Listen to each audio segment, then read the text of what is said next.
Una 22enne è stata allontanata questa mattina da casa sua, a Quartucciu, dopo anni di violenze contro la madre. Un caso familiare che per 8 anni è rimasto nascosto dentro quelle mura. Io sono Matteo e ti ringrazio per essere qui sull'Isola Informa. Se vuoi aiutarmi a far conoscere storie delicate come quella di Quartucciu, metti un like e iscriviti. È davvero importante per portare luce su questi casi.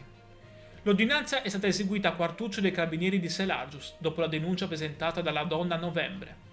La madre ha raccontato di subire minacce, insulti e aggressioni dal 2017, quando la figlia aveva solo 14 anni. Ma cosa ha spinto l'autorità giudiziaria a intervenire così rapidamente al momento della denuncia? Come già successo altre volte, l'attivazione del codice rosso ha accelerato tutto. Gli accertamenti hanno confermato una lunga serie di maltrattamenti che avevano ridotto la donna in un costante stato di paura. La 22enne di Quartucciu, già nota alle forze dell'ordine, ora ha il divieto di avvicinarsi alla madre e l'obbligo di allontanamento dalla casa familiare. Secondo i carabinieri è uno dei tanti casi di violenza domestica che continuano ad emergere proprio nel territorio di Quartucciu. Una storia durissima che ci ricorda quanto sia fragile la vita dentro certi nuclei familiari. Se ti sta a cuore la sicurezza nelle famiglie sarde, lascia un like e iscriviti.